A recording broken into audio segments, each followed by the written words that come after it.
नमस्कार। शाम के अखबारों की चर्चा चाय के साथ। इंदौर में आज भी गर्मी है, तापमान अच्छा खासा बढ़ा हुआ है और 22 अप्रैल है। शहर की तमाम खबरें हैं जिस पर हम बात करेंगे, पर आज हम पत्रिका की खबरों से फिर शुरू कर रहे हैं। पत्रिका कुछ खबरें अच्छी जिस पर बात करना चाहिए। एक तो जानकारी आपको तो लोन लेने वालों में इंदौर नंबर 1 बना हुआ है। इंदौर में लोन उठाने वालों की मतलब ये कौन सा जो तमाम छोटे रोजगारों के लिए लोन सरकार की तरफ से 10,000 वाला जो लोन दिया जाता है उसमें भरने वालों की कोई जानकारी नहीं दी है इसके अंदर कि भरते कितने लोग हैं।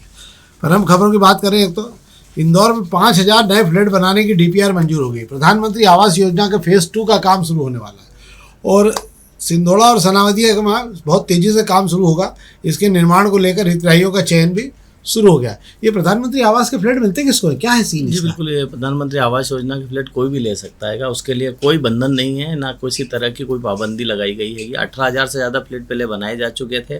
5,000 फ्लैट जो अब सेकंड फेज़ में बनना है। मतलब प्रधानमंत्री आवास योजना जो पहला दौर खत्म हो चुका है, अब 2.0 मतलब सेकंड जो है दौर शुरू हुआ है। उसके अंदर 5,000 फ्लैट जो है सिंधोड़ा और सनावदिया में बनाने जाने हैं। उसकी DPR मंजूर हो गई है और मुझे लगता है जल्द काम शुरू हो जाएगा। और नगर निगम की एक खासियत है कि जैसे ही काम शुरू होता है इमारतों का, उसकी बुकिंग भी शुरू कर दी जाती है और एक टाइम लिमिट के बाद उसको पजेशन देने की बात कही जाती है। तो इसके पहले जितने भी प्रोजेक्ट बने उसमें से 75% को लोगों ने पसंद किया है। 25% में जो परेशानी वो आज भी परेशानी है, जिसका समाधान नगर निगम भी नहीं कर पा रहा। और 75% में जो लोग रह रहे हैं वो संतुष्ट होंगे। पहले चरण में 18,606 लोगों को फ्लैट मिले हुए हैं। बड़ी बात है शहर में तो लोगों को फ्लैट मिलना और आसान और सस्ती। और सबसे अच्छा चीज़ ये है कि नगर निगम के जो प्रधानमंत्री आवास योजना में आप फ्लैट लेने जाते हैं तो आपको सड़क, बिजली, पानी तीनों सुविधाएं जो है वहीं मिल जाती है। अच्छी बात मतलब आज आप शहर के आसपास कहीं भी किसी भी कॉलोनी में जाएंगे रहने या किसी भी जाएंगे, वहाँ आपको नर्मदा का पानी का इंतजार करना पड़ता हैगा। सड़क आपको मिलेगी नहीं कि इसके इंतजार। ये जरूर गारंटी है नगर निगम के बनाए लगे प्रधानमंत्री आवास योजना के फ्लैटों में कि आपको पानी के लिए परेशान नहीं होना है, आपको लाइट के लिए परेशान नहीं होना है, आपको सड़क के लिए परेशान नहीं होना है, आपको सीवर के लिए परेशान नहीं होना है। वाह, अच्छा। और मुझे लगता है 5,000 लोगों की बसाहट एक साथ हो जाएगी तो ये भी अच्छी बात है। अच्छा प्रयास है, साधुवाद भी इस प्रयास को। एक और खबर जिस पर हम बात कर लेते हैं, शहर में 25 नए स्मार्ट टॉयलेट बनेंगे और एक साथ में एक दुकान भी होगी। नगर निगम ने ठेका दिया, पास में विज्ञापन का अधिकार भी होगा। वाह, ये मुख्य मार्गों में बनेंगे, सबकी गलियों में बनेंगे। बता दूं आपको कि 450 से ज़्यादा जो टॉयलेट इस शहर में बने हुए हैं उसमें से 25 को चुना गया है। अब आप बात कर रहे हैं कि कहाँ होंगे, ये मुख्य मार्गों पर ही होंगे, तभी तो वहाँ पर आप जो है होर्डिंग लगा के आप कमाई निकाल पाओगे। पूरा मकसद कुल मिलाकर ये है कि पैसा कमाना मकसद हैगा और हर चीज़ को कमर्शलाइजेशन कर दिया गया हैगा। आप कहीं भी करिए, आप शौचालय बनाइए तो आप उसमें दुकान बना लीजिए तो दुकानदार को आपको किराया मिल जाएगा। वहीं पर आप विज्ञापन लगाने की परमिशन दे दीजिए। चार्जिंग स्टेशन बनाते हैं तो यूनिपोल की परमिशन दे दीजिए। साइकिल स्टैंड लगाते हैं तो वहाँ भी यूनिपोल की परमिशन। हर जगह आप कमर्शलाइजेशन कर दीजिए, पैसे कमाना है आपका मकसद रहेगा। वाह, 2-3 ठेले लगाने की अनुमति मिल सकती है। मुझे लगता है कि आने वाले समय में इस पर विचार किया जाए। और वैसे भी जिन लोगों को कमरे दिए जाते हैं वे वहाँ दुकानदारी खोल के बैठी जाते हैं। हम कई जगह देख रहे हैं जो शौचालय बने में जो दुकानें खुली उस पर सड़क तक जो है कारोबार हो रहा है। एक कल बड़ा हादसा हुआ था शहर में, आज अग्निबाण खबर की बात भी कर ले रहे हैं हम। एक तो भाजपा का मेगा ट्रेनिंग शो शुरू हो गया। 6 राज्यों के 350 कार्यकर्ता मार्गदर्शन लेने पहुंचे। भाजपा का कार्यक्रम बाद में बात कर लेंगे इस पर। एक कल हादसा हुआ शहर में कि एयरपोर्ट से उतरते ही जो है इंदौर के स्टेट बैंक में काम करने वाले जो अधिकारी थे, रिटायर हो चुके थे, उनके और उनकी पत्नी के अपहरण की कोशिश हुई। हालांकि इसको लेकर अलग अलग स्थितियां बन रही है क्योंकि आज जो बयान आया उस पर कहा गया कि वो लिफ्ट मांगना चाहता तो नहीं दी, इस बीच मारपीट वगैरह हुई, पर अपहरण की कोशिश की गई कुल मिला के। पर अगर ऐसा हो रहा है शहर में और अगर ये घटना वाकई सही है तो ये तो कोई शुभ संकेत नहीं है। इसका मतलब अब शहर में अब आप ये मान के चलिए कि अभी पिछले दिनों हमने बात भी की थी, कौन सा गिरोह है वो, हाँ बात कर लेते हैं हम, जो बिश्नोई गिरोह ने जो है धमकाना शुरू कर दिया। और अगर धमकाने के साथ में ये भी काम शुरू हो रहा है तो ये तो किसी खतरे की घंटी से कम नहीं है शहर के लिए। और ये संकेत दे रहा है आपको कि आने वाले समय में अगर अगला कोई हादसा हुआ तो मान लीजिए कि फिर इंदौर में बड़े गिरोह इस प्रकार के सक्रिय होना शुरू हो गए हैं। क्या? बिल्कुल, आपको मैं बता देता हूँ कि जो है रिटायर्ड बैंक कर्मी और उनकी पत्नी के अपहरण के बीच में एक ड्राइवर ने जिसने अपहरण किया था, एक नई कहानी पुलिस के सामने पेश किएगी। ड्राइवर का कहना है कि एक बस उसकी गाड़ी को टक्कर, उसकी कार को टक्कर मार के चली गई थी। उस बस का पीछा करने के लिए पहले वो दो पहिया गाड़ी पर की मदद लेकर चला और उसके बाद में दो पहिया गाड़ी चालक ने एक लिमिट के बाद आगे जाने से मना कर दिया, तो वो गाड़ी से उसे उतार दिया। तो वो जो दूसरी गाड़ी की तलाश कर रहा था, ऐसे में जिस गाड़ी में दंपत्ति जा रहे थे उस दंपत्ति का ड्राइवर उसका मिलने वाला ही था। उसने उससे मदद मांगी, उसने मना किया तो उसे पेचकस से दिखाकर उसे गाड़ी से उतार दिया और खुद गाड़ी संभाल ली। ऐसे में विरोध जो रिटायर्ड बैंक कर्मचारी उनकी पत्नी किया, तो उन्हें भी जो है पेचकस अड़ाकर अब जो है गाड़ी भगाता हुआ ले गया था और इसी को अपहरण मान लिया गया। ये बात जो है वो ड्राइवर कह रहा है। एक नई कहानी जो निकल कर सामने आई है, अग्निबाण ने इसका नया अपडेट जो है निकाल कर दिया है। अब देखते हैं सही स्थिति क्या है, पर जो भी हो घटना पर कुछ भी हो, कुछ कुल मिलाकर आप पेचकस की नोक पर भी अगर किसी को लेकर जा रहे हैं और जिनसे आपका कोई लीजे दीजे नहीं है, तो ये एक अपहरण की उसमें ही श्रेणी में आता और है। गाड़ी का बस का नंबर तो है आपके पास, आप शिकायत कर सकते हैं, बहुत सारी प्रक्रिया, पर यह तरीका ठीक नहीं है। एक और खबर अग्निबाण की बात करते हैं। 150 करोड़ में अंततः दोनों टर्मिनल नायता मुंडला का जिम्मा देने वाली फर्म जो है AICTL ने उनको सौंप दिया है। ये कोई MR10 कुमेड़ी प्राधिकरण को पुणे की एक फर्म मिल गई है जिसने इसको लेने के लिए सहमति दे दी है। बोर्ड करेगा इसका फैसला। अंततः जो है ये जो दोनों बस स्टैंड हैं, बड़े वाले अंतर्राज्यीय बस स्टैंड बनाए गए थे, इनसे मुक्त होने का समय आ गया है।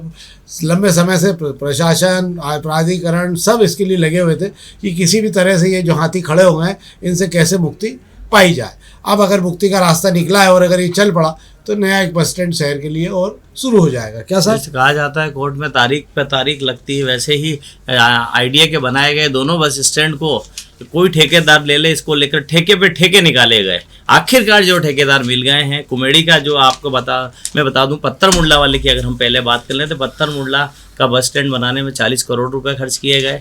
110 करोड़ रुपए जो है कुमेड़ी बस स्टैंड पे खर्च किए गए। दोनों ISBT के लिए अब कहा जा रहा है ठेकेदार मिल गया। हालांकि पत्थर मुंडला के लिए पहले ही ठेकेदार मिल गया था, उसे काम सौंपा जा रहा है। अब कुमेड़ी वाले बस स्टैंड को भी जो है 20 साल के लिए पुणे की फर्म ने लेने का करार कर लिया है। कुल मिलाकर आइडिया पर जो है 150 करोड़ रुपए की इमारत बनाने के बाद जो बाहर चढ़ा हुआ था, मुझे लगता है वो उतरता दिख रहा है और उम्मीद की जा सकती है बहुत जल्दी दोनों जगह से बसों की आवाजाही शुरू हो जाएगी। अब देखना पड़ेगा क्या शर्तें तय हुई है। 20 साल के लिए दिया है तो उसकी क्या प्रक्रिया हुई होगी। जब तक नोट्स नहीं आएंगे सामने पूरी जानकारी नहीं मिल पाएगी। अब हम प्रभातकरण खबर की बात कर लें तो प्रभातकरण खबरों में एक खबर इस पर हम बात करें तो PNG कनेक्शन के लिए अब घर घर दस्तक शुरू हो गया। मतलब अगर आपके घर CNG का कनेक्शन है और आपके दरवाजे से PNG, आपके दरवाजे के पीछे की साइड से, घर के पीछे की साइड से PNG लाइन निकली हुई है, तो आप ये मान लीजिए कि आपका CNG कनेक्शन गया। ये तो गयो मतलब वाली स्थिति में आ गया है कि अब सरकार ढूंढ के निकाल लेगी और कम से कम एक टारगेट बनाया गया है कि CNG कम से कम 10 से 15 हज़ार कनेक्शन तेज़ी से आपको ख़त्म करने, उसकी प्रक्रिया बहुत तेज़ी से शुरू की जा रही है। क्या साहब? ये हाँ, मैं आपको बता देता हूँ, अगर आपके घर पे जो है PNG का कनेक्शन है और आप LPG के सिलेंडर भी लिए रखे हुए हैं तो आप LPG का जो आपका कनेक्शन उसे सरेंडर कर दें, वरना जिला प्रशासन की टीम आपके घर पहुँचने वाली हैगी। आपको बता दूं कि PNG कनेक्शन जिन जिन घरों में, उसकी सूची जो है कलेक्टर शिवम वर्मा ने अपने पास बुला ली हैगी। अब उन घरों पर तक एक टीम बना दी गई है जो पहुंच रही है, जिनके घर PNG का कनेक्शन भी है, LPG का कनेक्शन भी है। जाकर समझाइश दी जाएगी, नोटिस दिया जाएगा कि कनेक्शन इस समय सीमा में आप खुद ही कटवा लें, वरना जो है अपने आप ही जो कनेक्शन रद्द हो जाएगा।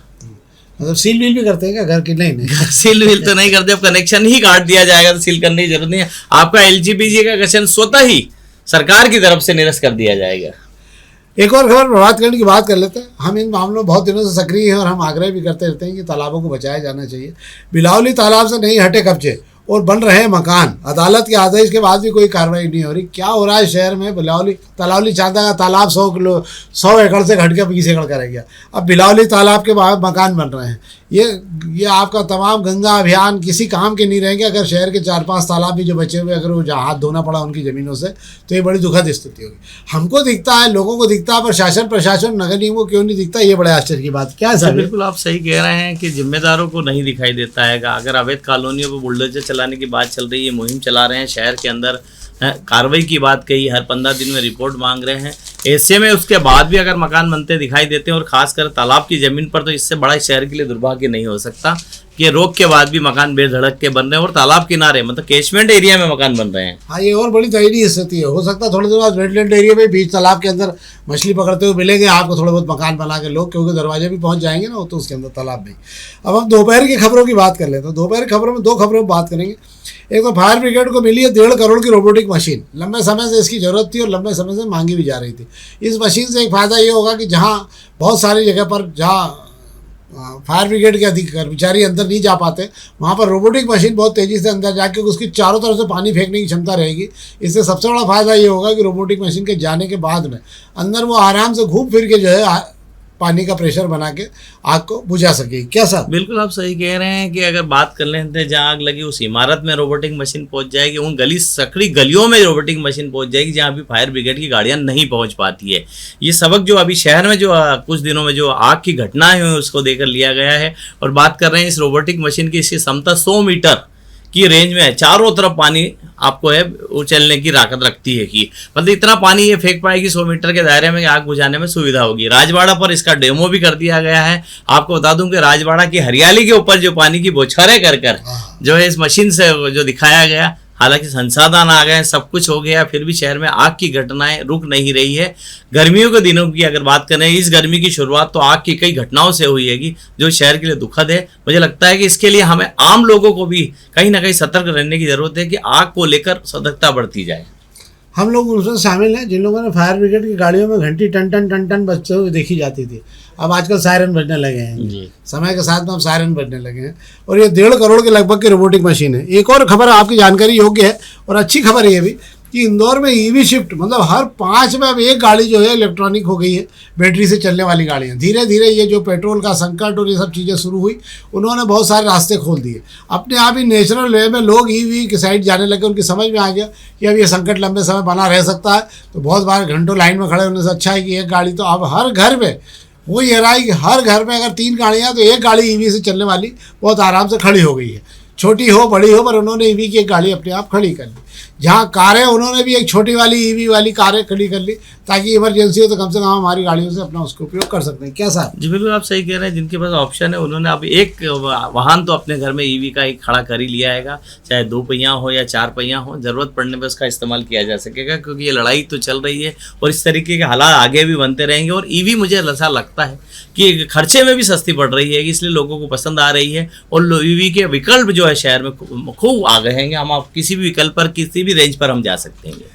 ईवी का सबसे बड़ा फायदा एक ही है कि अपनों को सीट की डिग्गी खोल के उसका ढक्कन खोल के अंदर झांकना नहीं पड़ता उसमें कि गाड़ी हिला के देखना नहीं पड़ती कि पेट्रोल कितना है। पर उसको जब चालू करते हैं उसका इंडिकेटर बता देता है कि वो उसकी कितनी दूर तक ले जाएगी हमें। हाँ, तो कम से कम ये सुविधा तो है ना, बिना पैसे लेके होके आने में क्या हो रही है। अब दोपहर की खबरों की बात कर ले रहे हैं। हम दोपहर के पहले पेज की खबरों की आपसे बात कर रहा हूँ। ये सब व्यापारी खबरें आएंगी। अब इसके अंदर व्यापारी खबरों में ये कि 3 साल के अंदर 3-3.5 लाख लोगों की नौकरियां चलेगी जो आईटी हब में काम कर रहे थे। और अभी हालत ये है कि इस साल 91,000 लोगों को से बड़ी कंपनियों ने अपने यहाँ से निकाल दिया है। आंकड़े बता रहे हैं कि जो कंपनियों से नौकरियां गई है ये 1-1.25 लाख हाई प्रोफाइल नौकरियां जा चुकी हैं। इन नौकरियों की अगर आप बात कर लें तो आपको आश्चर्य होगा कि ये AI के कारण नहीं गई। कंपनियों को अच्छी तरह समझ में आ गया कि लोगों के रोजगार कम करो और कम लोगों से अधिक काम कराने की आदत डालो। इससे सबसे बड़ा फायदा ये होगा कि कंपनी नेट प्रॉफिट पे अपने आप ही प्रॉफिट बढ़ने लग जाएगा। और आजकल जो HR हो गए हैं वो इसी बात की तनख्वाह ले रहे हैं कि कितने लोगों को यहाँ से कम किया जा सकता है और उसके आधार पर जमकर जो है आजकल लोगों को कंपनियों में बंद किया जा रहा है। तो जो आंकड़े मैं आपको बता रहा हूँ, जो दोपहर में आंकड़े छपे हैं, इस साल के आंकड़े 91,000 लोगों को कंपनी। और अब एक नया काम चालू हो गया कंपनी में ले ऑफ का, मतलब आपको किसी भी दिन बताया जा सकता है कल आपको आराम करना पड़ेगा, बिना वेतन के आप आराम करिए। तो ये कोशिश की जा रही है कि महीने में 20 से 22 दिन काम कराया जाए और 4 से 5 दिन का वेतन कम किया जाए ताकि कम से कम आखिरी में निकाल के एक सैलरी का अच्छा खासा पैकेज कंपनी को मिल सके।